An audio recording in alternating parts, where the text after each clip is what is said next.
Okay, so I'm going to be going over the direct pathway and then the Parkinson's perturbation of the direct pathway and also the indirect pathway. So, in order to understand the chart better, we will go with these open circles right here. These open circles means that they are going to be excitatory. Okay. And then anything that is like this is like black. Oops. The black is going to be inhibitory. So when we see that, we know which reaction is going to occur. So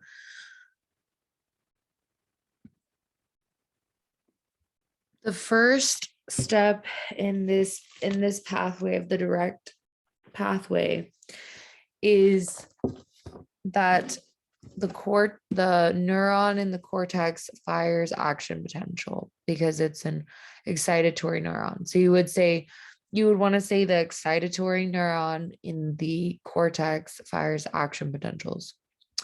So we have our action potentials. And then we go to we release transmitter, excitatory. See this right here? This is an open. So the open means excitatory. So we're releasing excitatory. We're releasing excitatory transmitter to the neuron in the striatum, the excitatory neuron in the striatum. Then this will fire action potentials and then release transmitter to the inhibitory neuron in the striatum. So let's go over the steps real quick. We had step one, which was I'm trying to draw, not highlight. And now I've highlighted. Okay, let me see if I can. There we go. Draw. So we have step one here. And then like this fires action potentials. So I mean, this is step one, is like step one. And then we have two.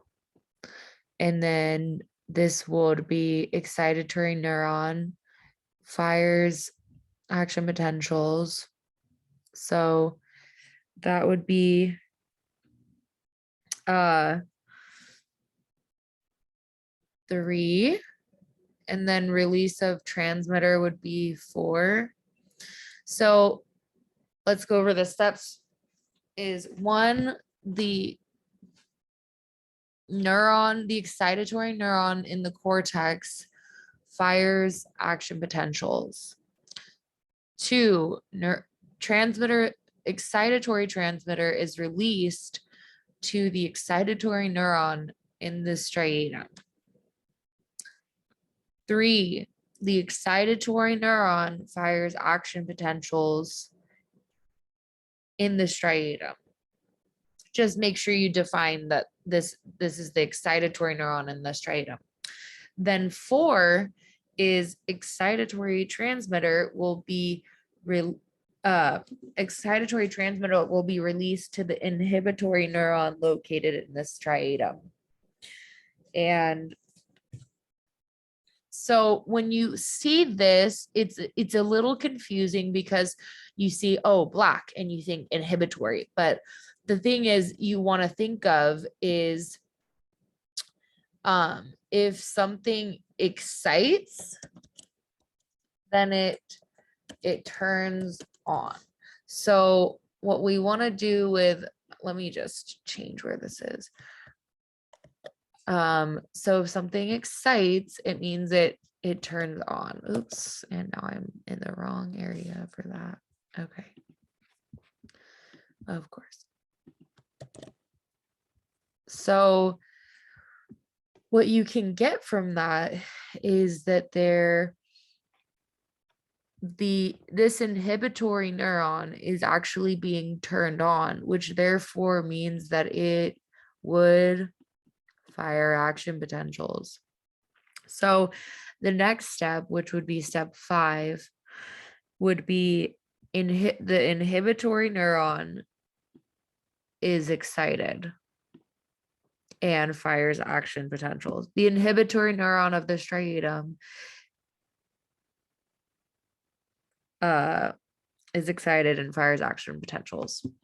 Then we go to step 6, which is inhibitory transmitter is released to inhibitory neuron in the globus pallidus internus, or GP-int. So we have inhibitory transmitter being released to an inhibitory neuron. So what is this going to not do? We have black and black. Black and black, that means that there is going to be a lack of action potentials. So step 7 is the lack of action potentials is the inhibitory neuron in the GP-int doesn't fire, and there's a lack of action potentials. So step 8 right here is the inhibitory transmitter is not released. So that's 8. And then because this excitatory neuron in the thalamus is no longer being inhibited, it will release transmitter. So step 9 is the excitatory neuron in the thalamus is going to release, is going to fire action potentials, and therefore it is going to release, it's going to, step 10 is going to release excitatory transmitter to the cortex, to an excitatory neuron in the cortex, and therefore you will move. So there's the direct pathway. And for 1 second, I'm gonna, all right, so now we're on the indirect pathway. So knowing what we know, that the open space means an excitatory, and the black space means inhibitory.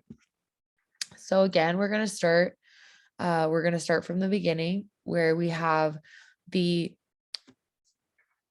excitatory neuron. This will be step 1. So the excitatory neuron in the cortex will fire action potentials. That's normal. So step 1 is you fire the action potentials. Excitatory neuron in the cortex fires action potentials. Therefore, we can assume that step 2 is excitatory transmitter is released to the excitatory neuron. This would be this one in the striatum, and so 1, excitatory neuron on the cortex fires action potential. 2, excitatory transmitter is released to the excitatory neuron in the striatum. And then 3 would be excitatory neuron fires action potentials. Then 4 would be excitatory transmitter is released, which then makes this inhibitory neuron in the striatum fire action potentials. So step 5 would be the inhibitory neuron in the striatum fires action potentials. And then once the striatum has fired the action potentials, then inhibitory transmitter, which would be 6, inhibitory transmitter is released to the globus pallidus external, the inhibitory neuron in the globus pallidus external. So then step 7 would be the inhibitory neuron in the globus pallidus external doesn't fire action potentials. So step 8 is right here, is inhibitory transmitter is not released to the STN neuron, and this would be an excitatory neuron. So similar to the direct pathway, you know, when we see this, and this is an inhibitory, right? When see black and black, right? That means that inhibition is, or there is going to be the release of inhibitory. So this is inhibit, this is, so the black to black means inhibit. So that means it's slowing down. And then that means right here, there is not, that means the inhibitory transmitter is not being released. So the step 8, because the inhibitory transmitter is not being released to the STN neuron, step 9 is STN neuron is relieved of inhibition, which means that it fires action potentials. So this is step 9. So essentially what you want to think about is how just like in the direct pathway, when we have the neuron in the thalamus that is being relieved of inhibition, and therefore this fires action potentials.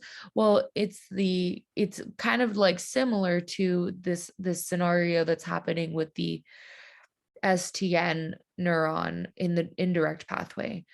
So you have this inhibitory transmitter is not being released, and therefore this is being relieved of inhibition. So the STN neuron relieved of inhibition is going to fire action potentials.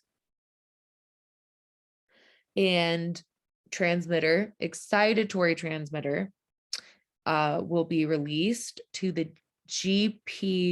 inhibitory GP int neuron, or you could just put GP int neuron. So step 10 is transmitters released. Step 11 would be that this inhibitory neuron, because this excitatory has turned on the inhibitory. So the inhibitory neuron is going to fire action potentials, and sorry, you have to say the inhibitory neuron in the globus pallidus internus is going to fire action potentials, and therefore step 12 would be inhibitory transmitter is released to neuron in the thalamus, and then 13 would be that neuron inhibits in the thalamus, and so it won't fire action potentials. So we're going to see step 13 is a lack of action potentials, because it's just been inhibited. And so in step 14, we have excitatory transmitter won't be released to the excitatory neuron in the cortex, and therefore do not move.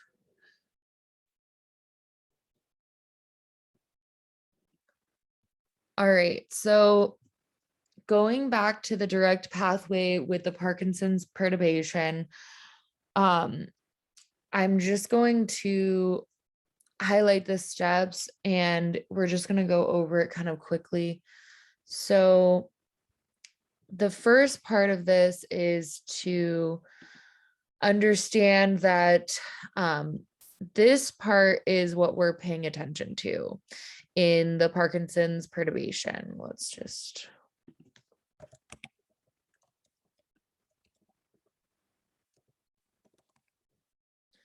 Okay, so in the Parkinson's perturbation, this red area, this is what we want to see, what we want to like pay attention to for the Parkinson's perturbation. So the SN is where the there's like dopaminergic neurons, or like this is like the dopaminergic neuron.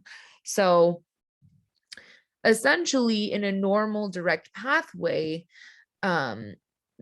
we don't really pay that much attention to this because it's not, I mean, we just kind of know that it's there and we don't really have to see anything about it. But in Parkinson's, what the suggestion is understanding that these are basically like, it's just they're dying. So like basically, because we can see that this is excitatory, right? This circle right here is excitatory, and it's excitatory neuron, therefore releases excitatory transmitter in the direct pathway. And in Parkinson's, what they're trying to show you is that these neurons are going to be dying. They're not going to be functioning properly. So in a normal system, they're going to be just fine. But these X's can just mean like there's less firing going on because of the Parkinson's disease. So we can go through the steps for this, but all you really need to know is like the steps for the direct pathway. And you could put this step in probably at the beginning or maybe sometime in the middle where you're talking about this, but here's how it would go. So 1 is excitatory neuron in the cortex fires action potentials. 2, transmitter is released to excitatory neuron in the striatum. And if you wanted to put in another step, you could put like 3. You could say SN neuron not functioning properly, or SN is like dopaminergic neurons die in the Parkinson's in Parkinson's, and therefore less excitatory transmitter is released from the SN neuron. And then because of this excitatory neuron it's still going to fire action potentials, and it's still going to release transmitter, but it's going to release less. So step 4 is excitatory neuron excitatory neuron releases excitatory transmitter. Well, you would say less excitatory transmitter. So step 4 would be striatal excitatory neuron in striatum releases less neurotransmitter. Then the inhibitory neuron in the striatum, so this will be 5. The inhibitory neuron in the striatum is going to fire action potentials, and therefore, but less. So we have less transmitter here, and then we have less action potentials here. So we have transmitter, we have less transmitter. We do fire, the inhibitory neuron in the striatum is going to fire, but it's going to fire less action potentials. So if we fire less action potentials, then the inhibitory 6 inhibitory transmitter is going to be released to the inhibitory neuron in the globus pallidus internal, but it's going to be the inhibitory transmitter that it's going to be released is going to be less. So if there's less transmitter being released by this if there's less inhibitory transmitter being released, and in the direct pathway, right, we want to move, but in order for, well, let's go to, that'll take us to step 7. So step 7 is, this is going to fire, the inhibitory neuron is in the globus pallidus internal is going to fire less action potentials, and therefore it will, step 8, I guess you could say, is there's less, it'd be less, well, no. Transmitter is going to be released. So transmitter is not released. There's not action potentials happening here. Sorry, I'm exhausted. Okay, sorry. 7 is an inhibitory neuron in the globus pallidus neuron. It does not fire action. It fires like it's supposed to not fire action potentials, right? That's what it's supposed to do. Is it's supposed to not fire action potentials because we want it to, and we want this to be inhibited. So in the Parkinson's, there will be a little bit of action potentials. So basically